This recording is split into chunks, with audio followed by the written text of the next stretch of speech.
종교교역자 말틴 루터가 있습니다.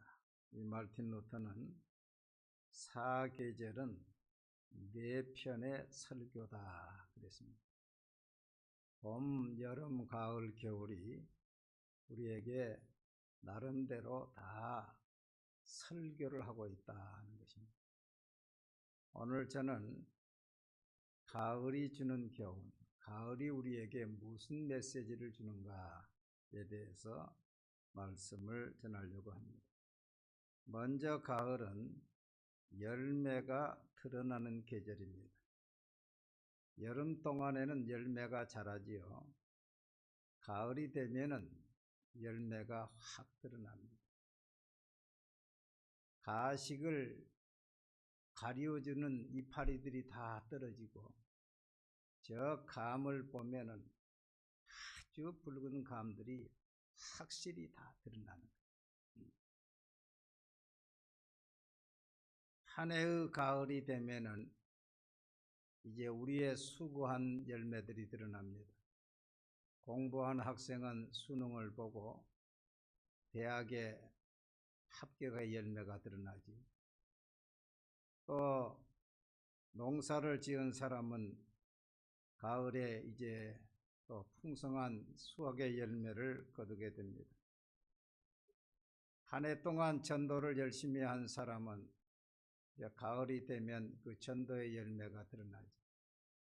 저는 올해 시작하면서 20명은 전도하리라 이렇게 목표를 세우고 일주일에 5일씩 달려왔는데 너무 부족해서 7명 전도해서 3명은 떨어지고 1명은 집에 아파 계시고 3명은 지금 교회를 나오고 계시고, 그래 하나님 앞에 밤으로 기도하면서 하나님 이 해가 다 가기 전에 1명만 더 해주십시오. 1명만 더 열매 맺게 해주십시오 하고 지금 찾아다니고 있습니다. 여러분 기도를 꾸준히 한 사람은 가을이 되면은 기도의 열매가 드러납니다. 지난 1차부터 9차까지 40일 기도를 계속해 왔는데 이 기도하면서 응답 받으신 분들이 많지요. 아직 응답을 받지 못했다 할지라도 눈물을 흘리며 씨를 뿌리는 자는 기쁨으로 거두리로다. 울며 씨를 뿌리는 자는 반드시 기쁨으로 그 곡식단을 가지고 돌아오리로다. 할렐루야. 이 말씀을 믿고 붙잡고 인내하시기 바랍니다. 농사를 지으면요, 어떤 농사는 2, 3개월 만에 열매를 거두는 것이 있어요. 배추나 무는 2, 3개월 지나면 수확을 합니다. 그러나 사과나 배나 감이나 이런 건 1년이 걸려요. 또 인삼 같은 건 몇 년이 걸립니까?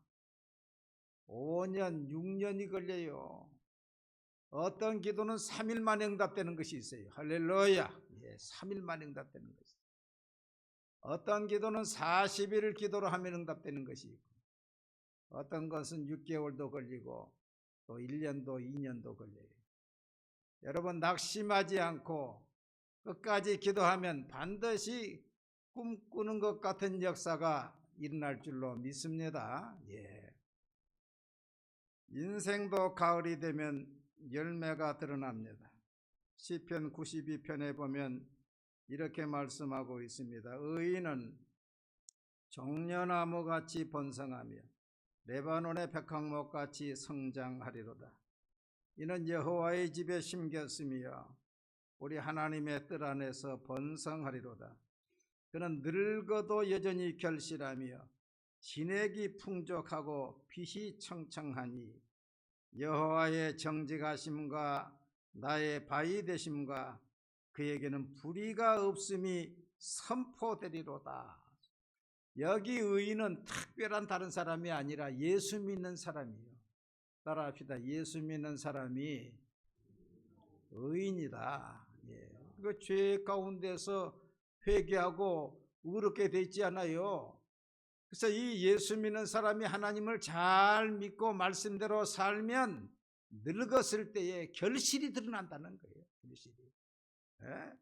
그래서 여호와는 정직하심과 여호와는 나의 바위 되심과 하나님의 말씀대로 살았더니 절대로 불의함이 없고 하나님은 진실하시다.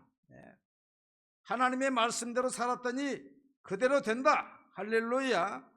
그 삶을, 그 하나님에 대해서 내 삶이 웅병적으로 선포하고 있다는 거예요. 여러분, 야곱을 보면 젊었을 때는 아버지도 속이고 형도 속이고 도망도 치고, 그래서 야곱의 삶이 아주 어지럽습니다. 그러나 야곱이 중년을 지나면서 하나님을 만나고 그의 이름을 야곱에서 이스라엘로 바꾸고 하나님이 12아들을 세워서 12족장 이스라엘 12지파의 조상들로 만들고 그 아들 요셉을 총리로 만들고, 그래서 열매가 막 드러나는 거예요. 열매가 드러나는 거예요. 요셉도 보면은 어릴 때의 형들의 시기를 받아서 17살 때 팔리기도 하고 종이 되기도 하고 억울한 누명을 뒤집어 쓰고 감옥에도 들어가고 그랬지요. 그러나 하나님을 신실하게, 감옥 속에서도 신실하게, 종으로 팔려서도 신실하게 하나님을 믿었더니 30세에 총리가 되고, 할렐루야, 승승장구하고 하나님이 보여주신 대로 11형제들이 와서 절을 하고 모든 애굽의 사람들이 절을 하고, 할렐루야, 하나님의 말씀대로 사니까 하나님이 그를 축복하신 것입니다.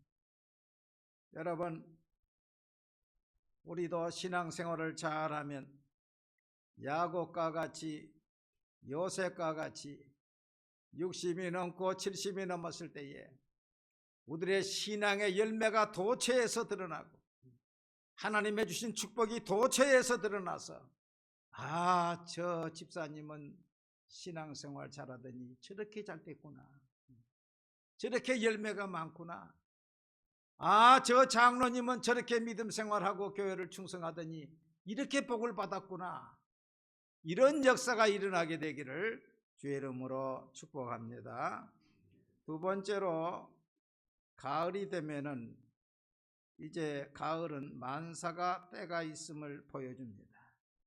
우리가 잘 아는 라이나 마리아 릴케의 무슨 시가 있습니까?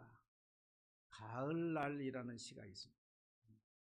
그 시는 이렇게 시작합니다. 주여, 때가 왔습니다. 때가 됐습니다. 여름은 참으로 위대했습니다. 당신의 그림자를 해시계 위에 얹으시고 들녘엔 바람을 풀어놓아 주소서. 마지막 열매들이 탐스럽게 무르익도록 명해 주시고 이틀만 더 남국에 햇빛을 주시어 열매들이 무르익도록 재촉해 주시고 무거운 포도송이에 마지막 감미로움이 깃들게 해 주소서. 지금 집이 없는 사람은 이제 집을 지을 수 없습니다. 지금 혼자인 사람은 오래오래 그러할 것입니다. 깨어서 책을 읽고 기나긴 편지를 쓸 것이며 낙엽이 흩날리는 날에는 가로수 사이를 불안스레 헤매일 것입니다. 이렇게 시가 되어 있어요. 문학평론가들의 평론을 읽어보면 릴케의 이 시는 단순한 계절을 말하는 것이 아니라 변화의 계절, 고독과 성찰의 계절인 가을에 인간의 존재의 의미를 되돌아보게 하고 있다고 말합니다. 특별히 세 번째 문단에 지금 집이 없는 사람은 이제 집을 지을 수 없습니다. 지금 혼자인 사람은 오래오래 그러할 것입니다는 내용은 가을과 같이 깊어지는 노년의 삶을 그리고 있다. 그리고 있습니다. 가을에는 집을 지을 수가 없습니다. 봄에 집을 지어서 가을에 들어가야 되는데 지금 겨울이 닥치고 있는, 추운 겨울이 닥치고 있는 때에 이제 집을 지어서 언제 집을 지을 수 있냐는 거죠. 집을 지을 수 없다는 거예요. 노년의 때에는 이제 시간이 다 지나가기 때문에 기회가 많지 않다는 것을 우리에게 말해주고 있다는 것입니다. 전도서 3장은 만사가 때가 있다고 말씀하고 있습니다. 범사에 기한이 있고 천하 만사가 때가 있나니 날 때가 있고 죽을 때가 있으며 심을 때가 있고 심은 것을 뽑을 때가 있으며 라고 말씀을 하고 있는 것입니다. 봄에는 씨를 뿌리는 때요, 여름에는 가꾸는 때요, 가을은 거두는 때입니다. 그러므로 가을에 씨를 뿌리는 것이 아니라 가을은 거두는 때라는 것입니다. 공부도 할 때가 있고 농사도 지을 때가 있고 전도도 할 때가 있고 신앙생활도 할 때가 있는 것입니다. 그러기에 전도서는 청년의 때에 너의 창조주를 기억하라. 너는 청년의 때에 너의 창조주를 기억하라. 그 공고한 날이 이르기 전에 나는 아무 낙이 없다고 할 해가 가깝기 전에 해와 달과 별들이 어둡기 전에 비 뒤에 구름이 다시 일어나기 전에 그리하라. 여러분, 나이가 많이 들면 재미가 있어요, 없어요? 나이가 많이 드신 분들은 재미가 없다 그래요. 신앙생활한 사람은 달라요. 신앙생활하면은 나이가 많이 들어도 기도 많이 하고 말씀 있고 할렐루야, 얼마나 기쁘고 좋은데. 예수하면은 사람들은 재미가 없대요. 나이가 들면 먹는 것도 재미가 없어요. 그러한 날이 오기 전에, 어둡기 전에 창조주를 기억하라.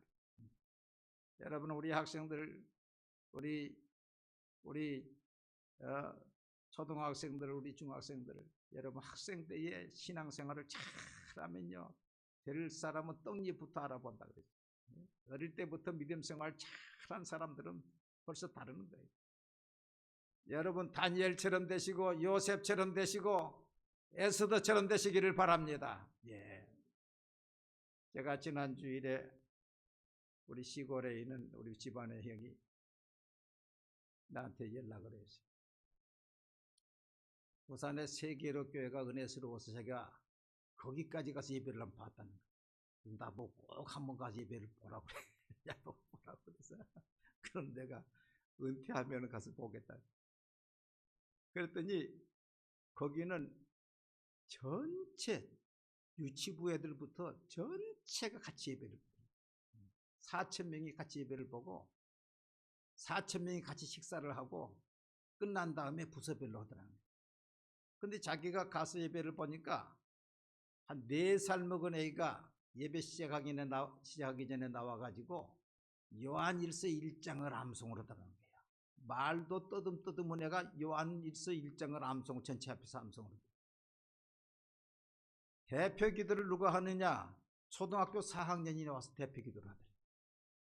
그리고 거기는 따로 전체가 같이 예배 드리면서 초등학생이 대표 기도도 하고 찬송 같이 인도도 하고 다 전체가 하나가 돼가지고 끝난 다음에 식사하고 분방 공부를 다 따로 다 하더라고요.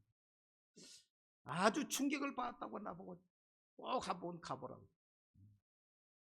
어릴 때부터요, 참 예배위원이 되고 어릴 때부터 나와서 기도를 하고 암송을 하고 전체 교인 앞에서 찬송 인도를 하고, 이게 얼마나 큰 리더십을 키우는 것입니까, 여러분?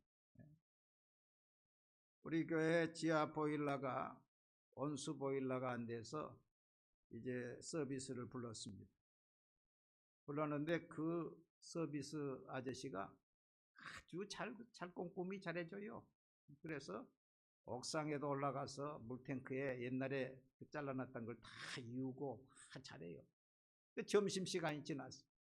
그래서 김밥을 3줄을 사가지고 와서 지하실에서 우리 셋이서, 강망훈 목사님 나와 셋이서 같이 김밥을 먹으면서, 아니 그나저나 우리 기사님은 교회는 다니십니까? 나 그랬어요.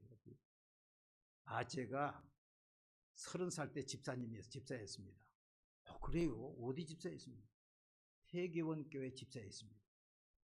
근데 왜 지금 안 다니십니까? 그 교회가 싸움이 나가지고 교회만 가면 주일마다 싸우더라는 거야.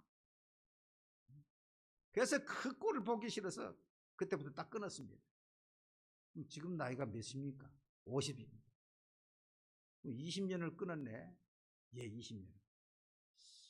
호호. 그러면 이제 앞으로 20년 지나면 몇 살이요? 70이죠. 그러면 어떻게 하려고 지금 끊고 있습니까, 지금?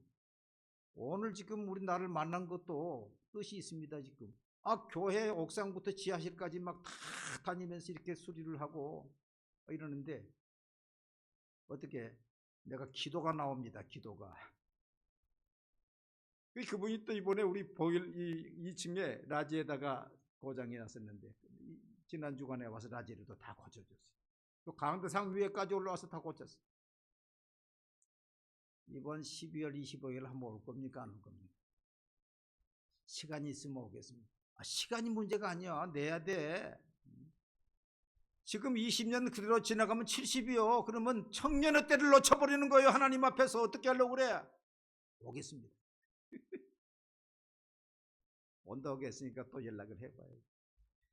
여러분, 우리 성도들 가운데 50이 넘고요, 50 중반이 넘어가면 인생의 가을로 접어드는 줄 알아야 돼요.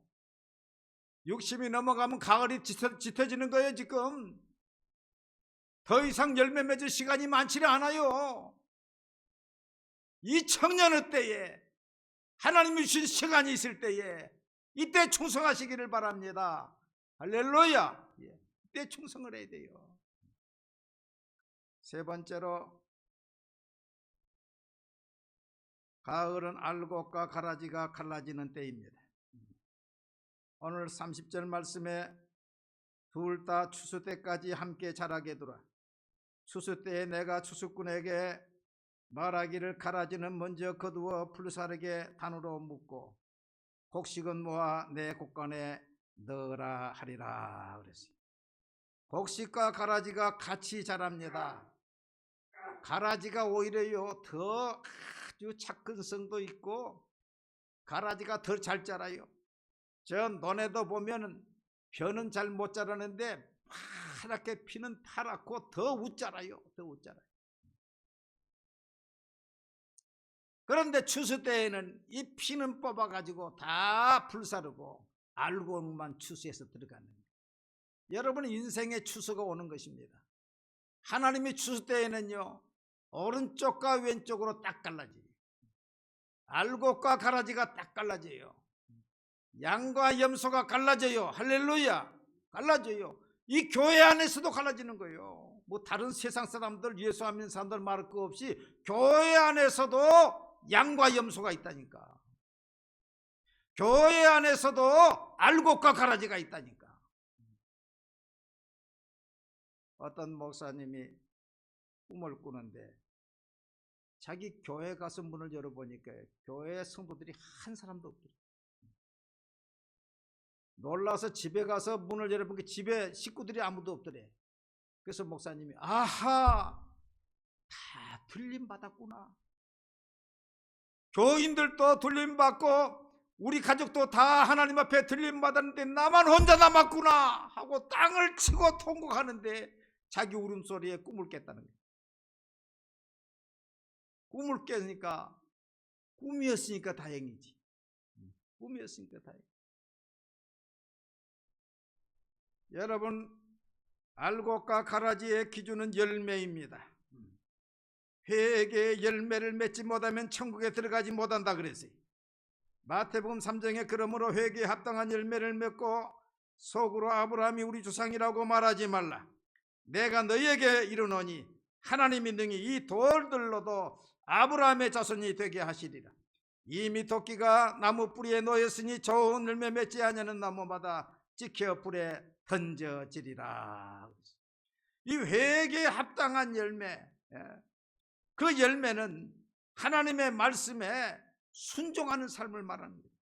그러므로 누구든지 나의 이 말을 듣고 행하는 자는, 순종하는 자는 그 집을 반석에 지은 지혜로운 사람 같으리니 비가 내리고 창수가 나고 바람이 불어 그 집에 부딪히되 무너지지 아니하나니 이는 주추를 반석 위에 놓은 까닭이요 나의 이 말을 듣고 행하지 아니한 자는 그 집을 모래 위에 지은 사람, 어리석은 사람 같으리니 비가 내리고 창수가 나고 바람이 불어 그 집에 부딪히며 무너져 그 무너짐이 심하니라. 여러분, 하나님의 말씀은 반석이요. 할렐루야. 하나님의 말씀은 진리요. 그 말씀에 위에 내 집을 지은 사람은 비가 오고 창수가 나도 움직이지 않아. 그러나 하나님의 말씀이 아니라 내 생각대로 사는 사람, 내 생각대로 사는 사람은, 이 사람은 이제 홍수가 나고 비가 불 때 무너져 버린다는 것입니다. 성경은 순종이 없는 믿음은 죽은 것이요 가짜라고 이야기했습니다. 디도서 1장 16절에 그들이 하나님을 시인하나 행위로는 부인하니 가증한 자여 복종하지 아니하는 자여 모든 선한 일을 버리는 자여. 입술로는 하나님을 주여 주여 주님 주님 시인하는데 행위로는 부인해. 행위로는 하지 않는 거예요. 내가 주인의 삶을 사는 거예요. 그러니까 하나님이 볼 때에 가증한 자여 복종하지 아니하는 자여 모든 선한 일을 버리는 자. 너희는 말씀을 행하는 자가 되고 듣기만 하여 자신을 속이는 자가 되지 말라. 내 형제들아, 만일 믿음이 있노라 하고 행함이 없으면 무슨 유익이 있으리요? 그 믿음이 능히 자기를 구원하겠느냐? 죽은 믿음이 어떻게 자기를 구원하냐? 내가 보거니와 믿음이 그 행함과 함께 일하고 행함으로 믿음이 온전하게 되었느니라. 영혼 없는 몸이 죽은 것 같이 행함이 없는 믿음은 죽은 것입니다. 여러분, 알곡 신자입니까? 여러분, 행함이 있습니까? 행함이 있는 사람은 열매가 따르게 되어 있어요. 할렐루야. 열매가 그 나무를 증거하는 것입니다. 열매가 제자인 것을 증거하는 것입니다. 예수를 10년 20년 믿어도 아무런 회개의 열매가 없어요. 신앙 변화의 열매가 없어요. 봉사 전도의 열매가 없어요. 입술로만 주여 주여 하고 있어요. 이건 심각한 문제인 것입니다. 말씀을 맺습니다. 가을은 열매가 드러나는 계절입니다. 만사가 때가 있음을 보여줍니다. 알곡과 가라지가 갈라지는 것을 보여주고 있는 것입니다. 가을은 사색과 성찰의 계절이라고 합니다. 자신의 열매를 돌아보고 나는 과연 회개의 열매가 있는가? 나는 알곡 신자인가? 내 자신을 깊이 돌아보는 계절이 되기를 주의 이름으로 축원합니다.